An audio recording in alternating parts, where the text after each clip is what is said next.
Saint Martin দ্বীপে এসে ঘোরার শখ আমার কোনো কালেই ছিল না। কারণ এতটা দূরের পথ আমি কখনো আসার কথা চিন্তাই করিনি।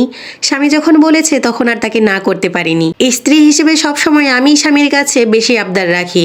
আর স্বামী যখন আমার কাছে এইটুকু আবদার রেখেছিল, আমি তখন বলেছিলাম ঠিক আছে, কক্সবাজার যখন এসেছি তাহলে সেন্ট মার্টিনটা ঘুরেই যাই। তাই শখের স্বামীর ইচ্ছা পূরণ করার জন্য আমরা সরাসরি কক্সবাজার থেকে চলে এসেছি সেন্ট মার্টিন দ্বীপে। আর এখানে এসে আমরা উঠেছি হচ্ছে মেরিন বিচ রিসোর্টে। দুপুর 1টার দিকে আমরা আমাদের রিসোর্টে এসে পৌঁছেছি। আসার পর সামনে থেকে ভিউটা দেখে এত শান্তি লেগেছে, কারণ আমাদের রিসোর্টটা একদম বিচের পাশেই।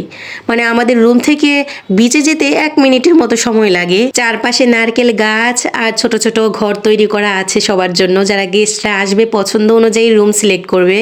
তো আমরা আমাদের আসলে রুমটা সিলেক্ট করেছিলাম আগে থেকেই, কক্সবাজার থেকে বুক করা হয়েছে, কিন্তু রুমটা আমাদের মন মতো হয়নি। যাই হোক, ব্যাপার না, আগে থেকে যেহেতু অনেকে এখানে চলে এসেছে। এই যে আমাদের ছোট্ট একটা রুম, তো এখানে ঢুকে আমাদের নিজেদের ব্যাগ লাগেজ সব রেখে একটু ফ্রেশ হয়ে নিয়েছি। মানহা পাখির কাছেও রুমটা বেশি একটা পছন্দ হয়নি। এরপর আমরা চলে এসেছি লাঞ্চ করার জন্য। এখানেই খাবার দাবারের আয়োজন করা হয়েছে, যদিও আগে থেকে বলে রাখতে হয়, মানে খাবারের সিস্টেমটা এখানে আছে, তবে এটার জন্য আলাদা করে পে করতে হয়। তো আমরা ভেবেছি এখানেই লাঞ্চ, ব্রেকফাস্ট, ডিনার সব করে নিব।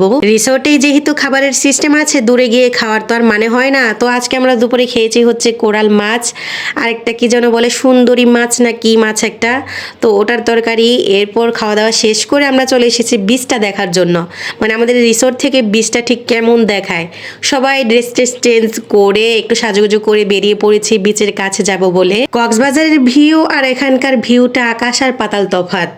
মানে আকাশ এখানে মনে হচ্ছে বেশি নীল, চারপাশে সবুজ নারকেল গাছ। তো আমরা সাদা নীল এই কম্বিনেশনে সবাই ড্রেস পরেছি। আমি একটা সাদা নীলের মধ্যে শাড়ি পরেছি, মানহার বাবা হোয়াইট আর হালকা নীল রঙের একটা শার্ট পরেছে, মানহা পাখি নীল রঙের একটা জামা পরেছে। সেই কক্সবাজার থেকে সে ক্যারি করে এই খেলনাগুলো নিয়ে এসেছে এখানে খেলবে বলে। তো বসে পড়েছে বালু তোলার জন্য। ড্রেস যে কয়টা আনা হয়েছিল সবগুলো বালু দিয়ে নষ্ট করে ফেলেছে। সবচেয়ে মজার বিষয় হচ্ছে কক্সবাজারেও আমরা সূর্যাস্ত সূর্যোদয় দেখেছি, আর এখানে এসেও সূর্যাস্তটা দেখতে পেলাম। আলহামদুলিল্লাহ, আল্লাহ তাআলার অশেষ রহমতে এরকম একটা দৃশ্য দেখার যে সৌভাগ্য হয়েছে, সম্পূর্ণটা সম্ভব হয়েছে মানহার বাবার জন্য। আমরা প্রায় রাত 8টা পর্যন্ত বিচের কাছেই ছিলাম। এখানে বসে সূর্যাস্ত দেখলাম, জোয়ারের পানি উপভোগ করলাম। খুব কাছ থেকে পানি দেখার পর আমাদের মনে হলো যে রাতের বারবিকিউ পার্টিটা মিস করা যাবে না। দুপুরবেলা লাঞ্চের সময়ই আমরা সিলেক্ট করে দিয়েছিলাম যে রাতে কালো চাঁদা ফিশের বারবিকিউটা আমরা খাবো। যার যার মতো করে আসলে দুপুরেই সিলেক্ট করে দিয়েছিল। অনেকে কোরাল ফিশটা চেয়েছেন, অনেকে রূপচাঁদা চেয়েছেন, অনেকে আবার কাঁকড়া ফ্রাই ঝোল করে রান্না একটা আইটেমও চেয়েছেন। তো আমার কাছে এই আইটেমটা ট্রাই করার খুব ইচ্ছা ছিল। মানে এখানে কাঁকড়া ফ্রাই করে একটু ঝোল করে রান্না করা হয়, এটা নাকি খেতে খুবই টেস্টি হয়। আমি যেহেতু এর আগে কখনোই কাঁকড়া খাইনি, বিশ্বাস করবেন না, আমি সব কিছু বাদ দিয়ে শুধু এই কাঁকড়াটাই খেয়েছি। এত টেস্টি লেগেছে আমার কাছে। কালো চাঁদার বারবিকিউটাও কিন্তু খেতে খুব ভালো হয়েছে।